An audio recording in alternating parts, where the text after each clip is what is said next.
இப்போ அவர் ஆரம்பிச்ச அந்த கட்சியை, எம்ஜிஆர் அவர்கள் ஆரம்பிச்ச அந்த கட்சியை கட்டி காக்கிறது யாரு? இன்னைக்கு அந்த கட்சி எப்படி இருக்குது? அதை நான் சொல்லி அவங்களுக்கு தெரியணுமா என்ன? அப்பாவி தொண்டர்கள் அதை வெளியில சொல்ல முடியாம வேதனையில தவிக்கிறாங்க. 2026 சட்டமன்ற தேர்தலில் யாருக்கு ஓட்டு போடணும், எப்படிப்பட்ட ஆட்சி இங்க அமையணும்னு அந்த அப்படிப்பட்ட அந்த தொண்டர்களுக்கும் ரொம்ப நல்லாவே தெரியும். அதனால என்ன வேஷம் போட்டுக்கிட்டு பாஜக இங்க தமிழ்நாட்டுக்குள்ள வந்தாலும் அவங்க வெத்த எல்லாமே இங்க வேலைக்கே ஆகாது. இப்படி பொருந்தா கூட்டணியா இந்த பாஜக கூட்டணி இருக்கிறதுனால இப்ப ஆட்சியில இருக்கிற இந்த வெற்றி விளம்பர மாடல் திமுக என்ன செய்யுதுன்னு தெரியும்ல? பாஜகவோட உள்ளுக்குள்ள ஒரு உறவை ஒன்று வச்சுக்கிட்டு வெளியில எதிர்க்கிற மாதிரி ஒரு டிராமா ஒன்று பண்ணிக்கிட்டு, எதிர்கட்சியா இருந்தா போங்க மோடின்னு பலூன் விடுறது, ஆளுங்கட்சியா இருந்தா வாங்க மோடின்னு கொடை பிடிச்சிக்கிட்டு கும்பிடு போடுறது. இது மட்டுமா? ஒரு ரைடுன்னு ஒன்று வந்துட்டா போதும், இது வரைக்கும் போகவே போகாத ஒரு மீட்டிங், அதை காரணம் காட்டி டெல்லிக்கு போறது, அங்க ஒரு சீக்கிரட் மீட்டிங் நடத்துறது. நல்லா நோட் பண்ணணும் மக்களே, அந்த மீட்டிங் அப்புறம் இந்த இஷ்யூ அப்படியே காணாம போயிருக்குமே. அதேதான் Stalin uncle, what uncle is very wrong uncle.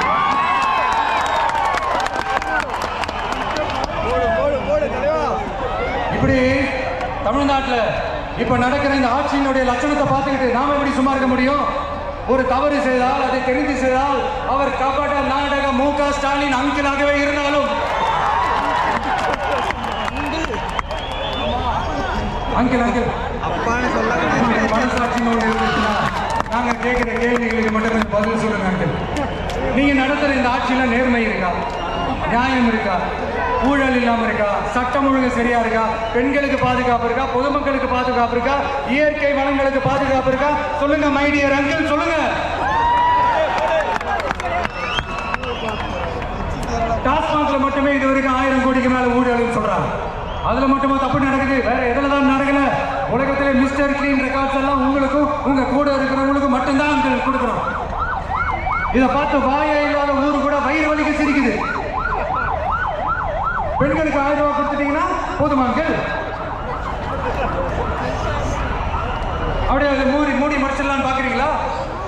படிக்கிற இடத்துல, வேலைக்கு போற இடத்துல, வெளியில போற இடத்துலன்னு அவங்களுக்கு பாதுகாப்பு இல்லைன்னு ஒட்டுமொத்த பெண் பெண்களும் கதறாங்க.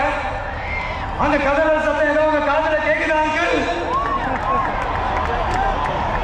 இதுல வேற உங்க அப்பான்னு கூப்பிடுறாங்க வேற சொல்றீங்க.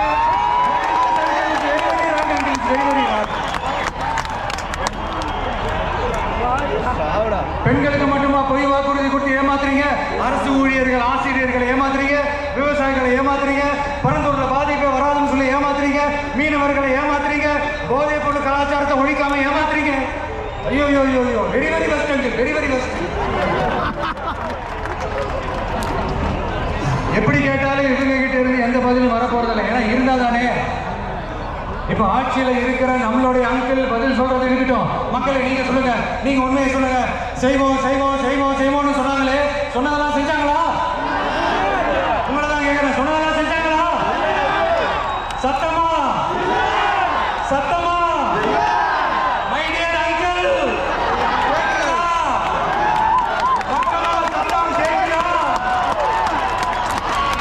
இது வெறும் சாதாரணமான முழக்கம் தான்.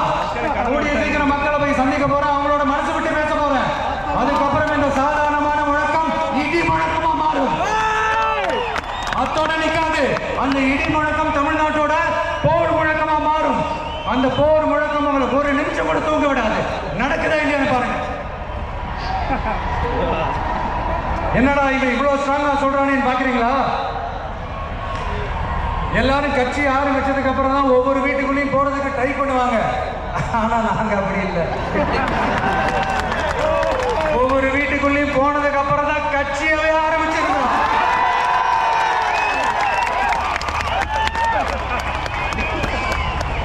அதனால ஒட்டுமொத்தமா எல்லாருமா சேர்ந்து இந்த திமுக ஆட்சியை, கபட நாடக திமுக ஆட்சியை 2026 தேர்தலில் வீட்டுக்கு அனுப்புறோம். வீட்டுக்கு அனுப்புறோம். என்ன நண்பா, சரிதானே? என்ன நன்மை செய்வீர்கள்? இப்போ உங்களுக்கு சின்னதா ஒரு சர்ப்ரைஸ். நம்ம கட்சியினுடைய வேட்பாளர் பட்டியலை இப்ப நான் அறிவிக்க போறேன். மதுரை கிழக்கு வேட்பாளர் விஜய்.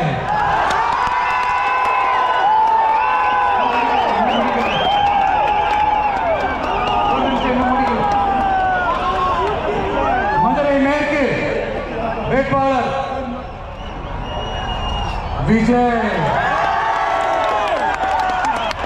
மதுரை மத்தி வேட்பாளர் விஜய். மதுரை தெற்கு வேட்பாளர் விஜய். மதுரை வடக்கு வேட்பாளர் விஜய். மேலூர் விஜய். சோழவந்தான் விஜய். திருப்பரங்குன்றம் விஜய். திருமங்கலம் விஜய். உசிலம்பட்டி விஜய்.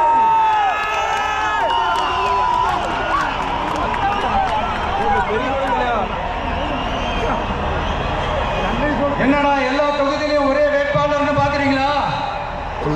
234 தொகுதியிலையும் இந்த விஜய் தான். அதாவது உங்க விஜய் தான் உங்க சின்னம். இன்னும் சிம்பிளா சொல்லணும்னா உங்க வீட்டில் இருக்கிற ஒருத்தர் தான் வேட்பாளரா நிக்க போறாங்க. அந்த வேட்பாளரும் நானும் வேறு வேறு இல்லை. நீங்க அவருக்கு ஓட்டு போட்டீங்கன்னா எனக்கு ஓட்டு போட்ட மாதிரி. இந்த முகத்துக்காக நீங்க ஓட்டு போட்டீங்கன்னா உங்க வீட்டில் இருக்கிற உங்களுடைய வேட்பாளர் ஜெயிச்ச மாதிரி. என்னடா இவர் ஏதோ ஓவரா சொல்றாருன்னு நினைக்க வேணாம். பிராக்டிக்கலா அப்படிதான் இருக்கும், அப்படிதான் இருக்கணும். நீங்களும் அப்படிதான் நினைப்பீங்கன்னு நான் நம்புறேன். ஏன்னா இது நம்மளை விட நம்ம எதிரிகளுக்கு இன்னும் நல்லாவே தெரியும். அதனால எல்லாம் இந்த அதிகார பலம் எல்லாத்தையும் தூக்கிட்டு வந்துருவாங்க. வரட்டும், பாத்துக்கலாம். TVK will take it, TVK will meet it, TVK will compete with it, and TVK will conquer it. TVK will conquer it.